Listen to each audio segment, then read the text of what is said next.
The US government spent $276 billion in interest payments just in the final 3 months of 2025. This year, that number will exponentially grow to $1.2 trillion. And this is the biggest threat to Trump's presidency. And that's why since day one, Trump was attacking the chairman of the Fed to lower down interest rates. And now he took that to a completely different level. The Department of Justice started an investigation into Jay Powell, which means that most likely there is a probability that he will resign. Now, his term in office is going to expire in the spring of this year, but he will continue and remain at the board of the chair. And since he's the previous head of the chair, he will have massive influence over the Fed's decisions about future interest rates. And that's why by getting rid of Jay Powell, Trump can ensure that he will have lower interest rates and the Fed will start buying massively US treasuries. And that will have massive implication on your money, on your paycheck, and on the entire economy. So here in this video, let's try to figure out how the Fed is posing a great danger to Trump's presidency, how destroying Fed's independence is going to reset the entire global economy, and most importantly, how that is going to impact you. So if you're ready, give this video a thumbs up and let's get right into it. The biggest problem that Trump is facing in his presidency are interest payments. Last year, total interest payments were about $1 trillion in entire 2025. In 2026, that will be $1.2 trillion. If this trajectory continues, by 2028, it will be about $1.8 trillion. Not a single president in the past has spent so much money on interest payments.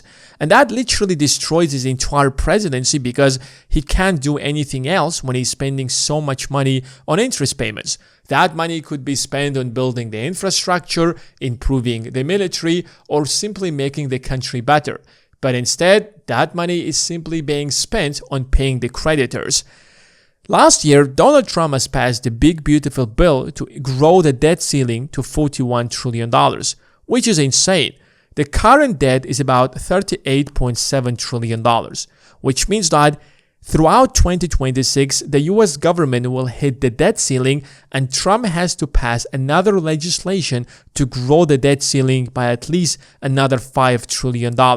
Probably by 2028, the total debt will cross $45 trillion.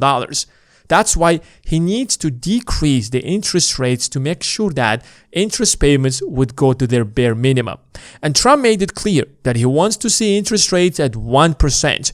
And that means that at $45 trillion, 1% interest payments will bring the total interest payments to $450 billion because most of that debt will be purchased by the Federal Reserve if the Fed will start massive quantitative easing.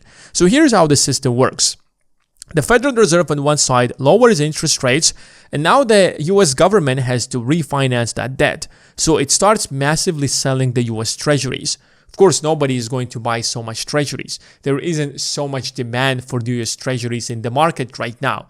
But the Fed can do that by expanding its balance sheet. So the Fed buys all of these treasuries, bringing down the overall interest rates for the government and expands its balance sheet. It might not instantly lead to high inflation like it's supposed to, but usually it takes time. So the systematic inflation over time is going to continue rising. And here's why the Fed is so against Trump's plan. If you look at the entire global economy, you'll see that all of it stands on the shoulders of the US dollar. And the entire world, starting from foreign countries to investors in the US and across the globe, financial funds such as pension funds, ETFs, are all investing in the US debt.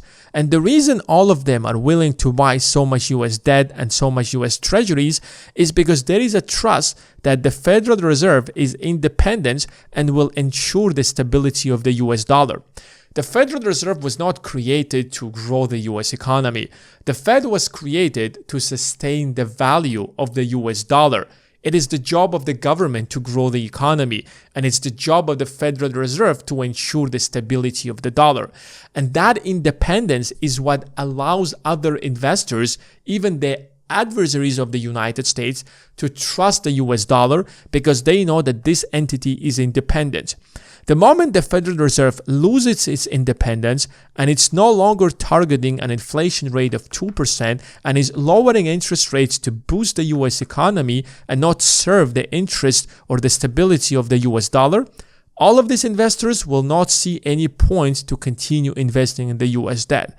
And that doesn't simply mean foreign investors such as China, Japan, the European Union, but it also includes domestic investors.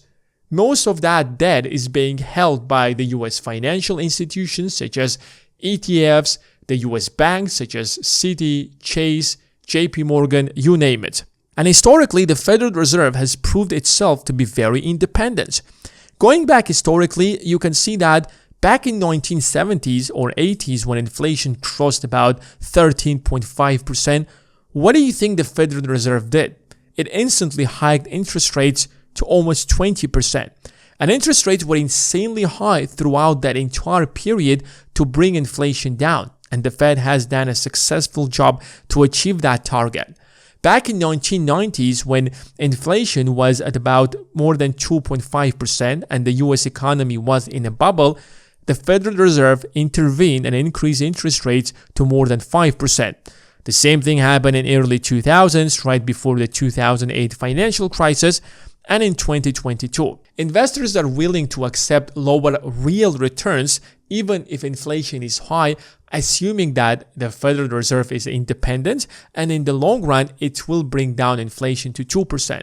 But right now we are breaking the system that has worked for the United States since the creation of the Federal Reserve. If you look at the inflation the last 5 years, there hasn't been a single year where inflation was at about 2% or even below 2.5%. In 2021, inflation for the first time in a long time has crossed 4.7%. This is very unsustainable if you are an investor in the US debt. Will you buy the US Treasuries for 3.5% knowing that inflation is 4.7%? So as an investor, you're losing money when you are buying US Treasuries that pays you lower than 4.7%. In 2022, it got entirely out of control and the Fed raised interest rates to 5.5%. Yes, since then, inflation has come down to 2.7% by the end of 2027. But do you see a 2% targeted inflation? And if we start to lower the interest rates right now and expand the balance sheet when we haven't hit the 2% inflation target, do you think investors are going to like that? What message does that send to investors across the globe? So if you're an investor in the US debt and you are making 4% in your investment while inflation is 3%, your real returns are 1%. But if we bring down US Treasuries to 3% artificially and inflation is also 3%, do you think you are actually going to make any money or whatsoever? Yes, on paper you made some money, but your real returns were 0%. If investors start to believe that the real new inflation in the US is going to be around 3%, they will start demanding a rate that is higher than 3% for their investments to make sense. Especially when we're living in a moment where the biggest adversary and the second world's largest economy has an inflation that is closer to 0%. The highest inflation that was in China over the last 10 years was probably back in 2019 when it reached 3%. Since then, especially since 2021, there hasn't been much inflation. And if you're an investor, investing in the Chinese debt right now seems like a really good idea.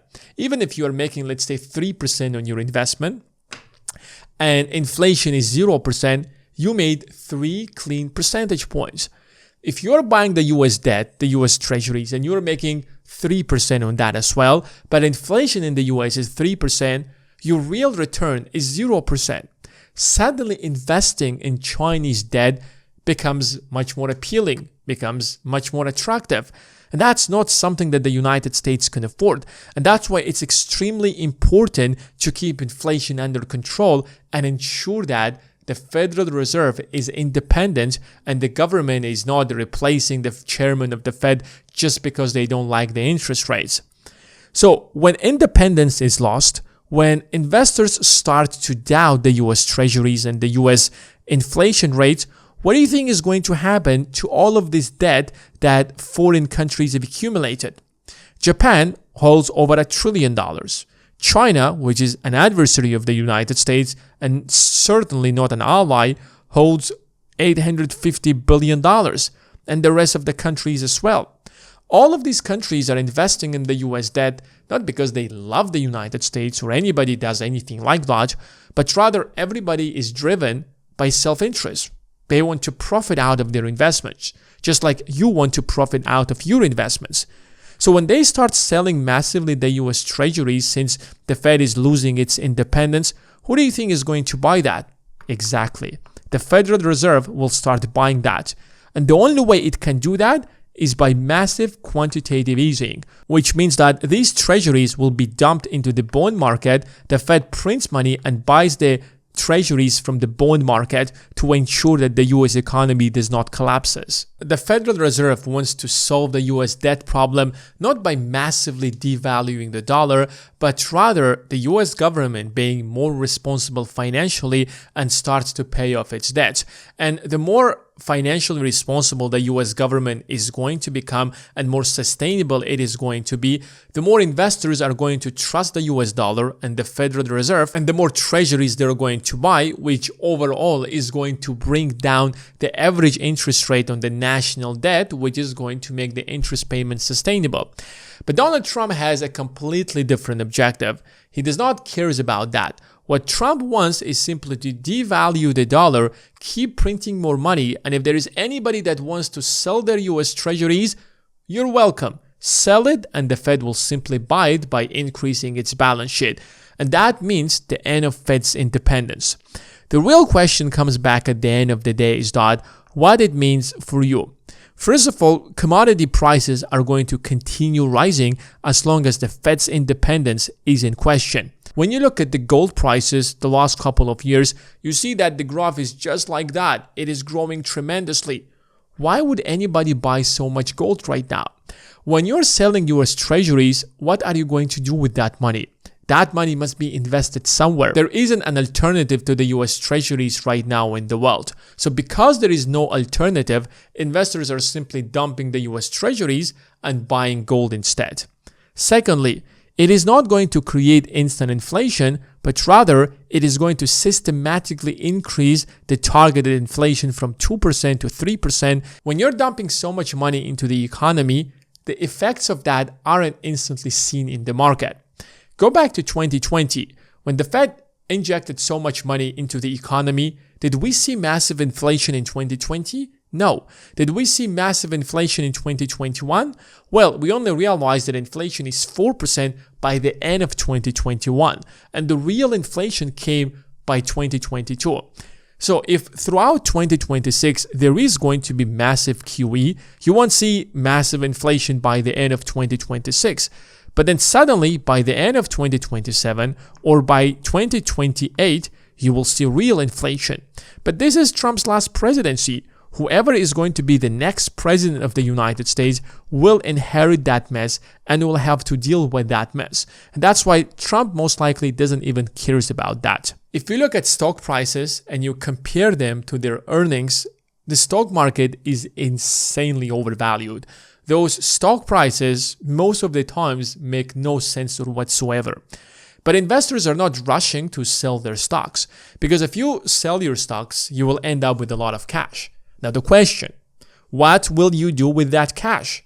When you have so much inflation, it's far better to keep that cash invested. So it seems like investors have made up their mind that if we are going to have this massive inflation, it's far better for us to take that money and keep it invested somewhere. Because if the US dollar is going to become worthless due to the loss of independence of the Fed, at least we are invested in companies and stocks that are creating real value. So whatever is going to be the new value of the US dollar, the earnings of these companies are going to rise to adjust the new value of the US dollar. And that's why these investors will continue investing. And if that demand for stocks will continue rising, it is very unlikely for the stock market to crash.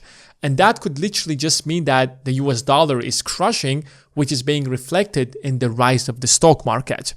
And if you're a new investor and you want a step-by-step guide on how to start investing, I put together a free investing course that you can access right now. It's also a community of investors who are investing in the stock market, exchanging ideas. So if you want to join the community and access the course for free, you can do that using the first link in the description of this video.